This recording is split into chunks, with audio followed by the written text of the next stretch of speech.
আসসালামু আলাইকুম। সবাই কেমন আছেন? আশা করি ভালো আছেন। আজ আপনাদের সামনে আমাদের নিত্য প্রয়োজনীয় প্লাস্টিকের গামলা বালতি নিয়ে চলে এসেছি। এই বালতিগুলো দেখুন কতটা অপরিষ্কার রয়েছে।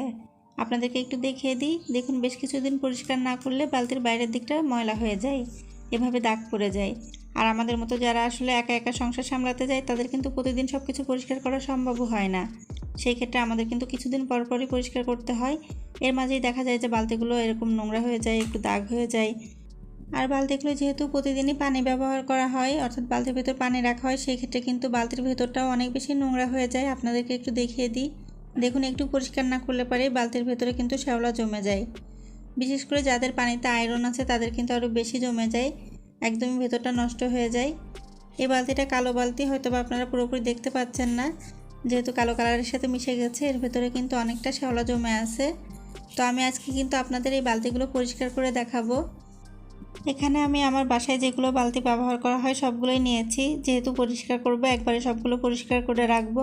এখন আপনাদেরকে দেখাই গামলাটির ভেতরটা একটু একটু পরিষ্কার আছে, তারপরেও কিন্তু গামলার ভেতরের কর্নারগুলোই অনেকটা ময়লা জমে আছে।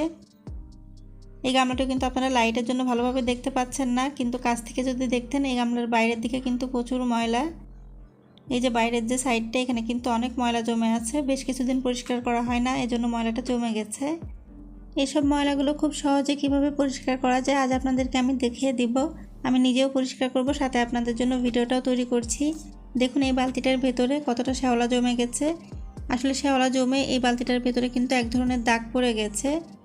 এই দাগটা তোলাটা একটু কষ্ট, কিন্তু আমি যে পদ্ধতিটা দেখাবো সেই পদ্ধতিতে করলে আপনাদের এই দাগগুলো পরিষ্কার করা কোনো বিষয়ই মনে হবে না, কোনো কষ্টই মনে হবে না। খুব সহজে আপনারা এগুলো পরিষ্কার করে নিতে পারবেন। তো আমি এখন আপনাদেরকে দেখিয়ে দেবো যে আমি কোন পদ্ধতিতে পরিষ্কার করব বালতি গামলাগুলো। আর এইভাবে কিন্তু আপনারা প্লাস্টিকের যে কোনো জিনিসই পরিষ্কার করতে পারবেন। তো এখন আপনাদেরকে আমি দেখিয়ে দিব যে এই প্লাস্টিকের গামলা বালতিগুলো পরিষ্কার করার জন্য আমি কি ব্যবহার করব। দেখুন একটা বাটিতে আমি নিয়ে নিয়েছি বেকিং সোডা, খাবার সোডা। এটা কিন্তু দোকানে কিনতে পাওয়া যায়, খুবই কম দাম। আপনারা কিন্তু একটু বেশি করে যদি কিনে রাখেন তাহলে যে কোনো ক্লিনিংয়ের কাজ, অর্থাৎ পরিষ্কার পরিচ্ছন্নতার কাজে কিন্তু এই বেকিং সোডাটা খুবই কাজে লাগে। তো আপনারা চেষ্টা করবেন একটু বেশি করে কিনে নেওয়ার। আমি এখানে প্রায় 50 গ্রামের মতো বেকিং সোডা নিয়েছি, আর নিয়ে নিচ্ছি ভিনেগার। এই ভিনেগারটাও কিন্তু পরিষ্কার করার জন্য খুবই কার্যকর। আপনারা কিন্তু বাসায় ভিনেগারটাও কিনে রেখে দিতে পারেন, অনেক কিছু খুব সহজে পরিষ্কার করে ফেলতে পারবেন।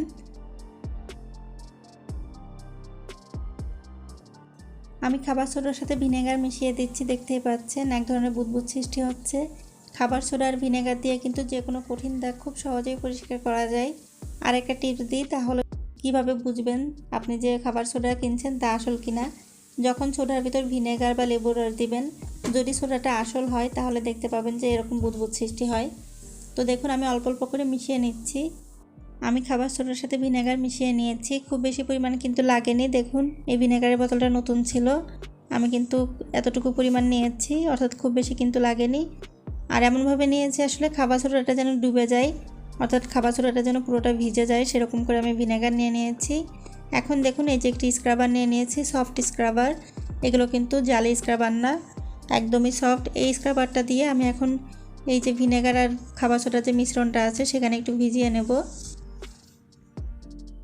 নিয়ে প্রথমে আমি গামলাটি পরিষ্কার করে নিই। দেখুন গামলাটির বাইরের দিকে কিন্তু বেশি দাগ আছে, তো আমি বাইরে থেকেই শুরু করলাম, বাইরের দিকটা আগে পরিষ্কার করে নিচ্ছি। আর এভাবে পরিষ্কার করলে কিন্তু কোনো প্রকার ঘষা মাজা করাও লাগবে না। আমি কিন্তু সফট একটা স্ক্রাবার দিয়ে পরিষ্কার করে নিচ্ছি। অনেকেই আছে যে দেখি হারপিক দিয়ে পরিষ্কার করার কথা বলে, কিন্তু আসলে ব্যক্তিগতভাবে আমার হারপিক দিয়ে পরিষ্কার করাটা তেমন পছন্দ না, কারণ হারপিক দেওয়ার পরে হাত লাগাতে আমার নিজেরও খারাপ লাগে। তাই আপনাদের জন্য এই সহজ পদ্ধতিটি নিয়ে চলে আসলাম। এভাবে পরিষ্কার করলে কিন্তু খুবই সহজভাবে, খুব সুন্দরভাবে পরিষ্কার হয়ে যাবে। আপনারা একটু পুরো ভিডিওটা দেখবেন, আমি অবশ্যই দেখিয়ে দিব যে কতটা পরিষ্কার হয়েছে। তো এখন দেখুন আমি গামলাটার ভেতরের দিকেও পরিষ্কার করে নিচ্ছি। এই গামলাটার ভেতরের দিকে আসলে খুব বেশি ময়লা ছিল না, তারপরেও যতটুকু ময়লা ছিল আমি একটু এভাবে পরিষ্কার করে নিচ্ছি। দেখুন পরিষ্কার করা হয়ে গেছে, আমার কিন্তু খুব বেশি সময় লাগেনি। গামলাটা পরিষ্কার করা হয়ে গেছে। এখন আমি বাকি যে বালতিগুলো আছে সেই বালতিগুলো একই পদ্ধতিতে পরিষ্কার করে নিব। আপনারা একটু দেখতে থাকুন এগুলো কতটা পরিষ্কার হয়, আর আপনাদের কিন্তু আমি দেখিয়ে দেব যে এগুলো কতটা পরিষ্কার হয়েছে, অর্থাৎ পানিতে ধোয়া পর্যন্ত। আপনারা একটু ভিডিওটা কষ্ট করে দেখুন, খুব বেশি সময় লাগবে না। এখন দেখুন বালতির যে হ্যান্ডেলগুলো আছে এগুলোর ভিতরে কিন্তু ময়লা জমে যায়। আমি এই হ্যান্ডেলগুলো পরিষ্কার করে দিচ্ছি। আর আপনাদেরকে বলে দিই, আমি এখানে বাড়তি আর কোনো খাবার সোডা ব্যবহার করিনি। যে খাবার সোডাটা আমি প্রথমেই নিয়েছিলাম সেই খাবার সোডা আর ভিনেগারের মিশ্রণ দিয়ে কিন্তু আমি পরিষ্কার করে নিচ্ছি। শুধু মাঝে মাঝে স্ক্রাবারটা একটু ভিজিয়ে নিচ্ছি, তারপরে সবগুলো পরিষ্কার করে নিচ্ছি। কালো বালতিটা হয়ে গেছে, এখন আমি নীল ছোটো বালতিটাও পরিষ্কার করে নিচ্ছি। এই বালতিটার ভেতরে শ্যাওলা জমে একদম খারাপ অবস্থা হয়ে গিয়েছিল, তো আমি একটুখানি ঘষে নিচ্ছি ভেতরটা।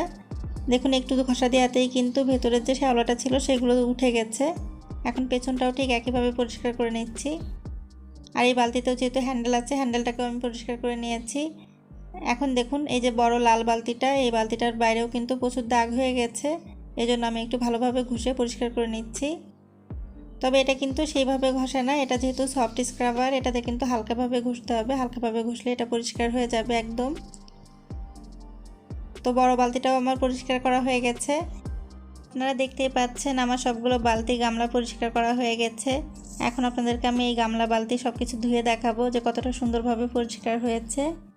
আর আপনারা এই পদ্ধতিতে আপনাদের বাড়িতে যত ধরনের প্লাস্টিকের গামলা, বালতি, মগ যাই আছে না কেন, অনেক সময় যে ঝুড়িগুলো থাকে, বাজারের ঝুড়ি বা আপনার বোতলগুলো থাকে, সব কিন্তু একই পদ্ধতিতে পরিষ্কার করে নিতে পারেন, দেখবেন একদম পরিষ্কার হয়ে যাবে। এখন এই বালতি গামলাগুলো আমি পানিতে ধুয়ে আপনাদেরকে দেখিয়ে দিচ্ছি। এখনই আপনারা দেখতে পাচ্ছেন যে এগুলো কতটা সুন্দরভাবে পরিষ্কার হয়ে গেছে, একদমই কিন্তু নতুনের মতো চকচকে চকচকে করছে।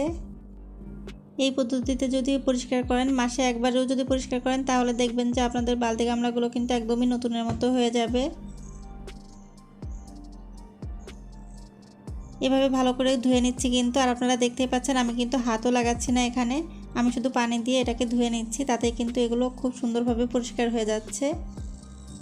তো আমি খুব দ্রুত একটু আপনাদেরকে দেখিয়ে দিচ্ছি যে কিভাবে ধুয়ে নিচ্ছি আমি। আর আপনারা কিন্তু দেখতেই পাচ্ছেন এগুলো কতটা সুন্দরভাবে পরিষ্কার হয়ে যাচ্ছে। আসলে এভাবে গামলা, বালতি বা যে কোনো প্লাস্টিকের জিনিস যদি পরিষ্কার করা যায়, তাহলে কিন্তু অনেক সুন্দরভাবে পরিষ্কার হয়। তাই আপনারা আপনাদের বাড়িতে যত ধরনের প্লাস্টিকের গামলা, বালতি, মগ, বাটি বা যে কোনো ধরনের ঝুড়ি বা প্লাস্টিকের যে বোতলগুলো থাকে, সেগুলো যদি এভাবে পরিষ্কার করে নেন, দেখবেন যে একদম পরিষ্কার হয়ে গেছে। আমার বালতি গামলাগুলো ধুয়ে নেওয়া হয়ে গেছে পানিতে। এখন একটু দেখিয়ে দিই আপনাদেরকে। দেখুন এগুলো কতটা চকচকে ঝকঝকে করছে, একদমই কিন্তু নতুনের মতো লাগছে। একটু খেয়াল করলে বুঝতে পারবেন আপনারা, এগুলো কিন্তু খুবই পরিষ্কার হয়ে গেছে। আসলে এই পদ্ধতিতে পরিষ্কার করলে কিন্তু খুবই পরিষ্কার হয়। আপনারা অবশ্যই এভাবে ট্রাই করবেন, আর কেমন হয়েছে তা আমাকে কমেন্টে জানাবেন। আর আপনাদের যদি কোনো প্রশ্ন থাকে তাহলে অবশ্যই আমাকে কমেন্টে জানাবেন, আমি আপনাদের প্রশ্নের উত্তর দেওয়ার চেষ্টা করব। এতক্ষণ ধরে আমার ভিডিওটি দেখেছেন, আপনাদেরকে অসংখ্য ধন্যবাদ। এভাবেই আমার ভিডিও দেখে আমাকে সাপোর্ট করবেন। আর ভালো লাগলে একটা লাইক দিবেন, কমেন্ট করবেন, আর যদি ভালো লাগে তাহলে শেয়ার করবেন। ধন্যবাদ।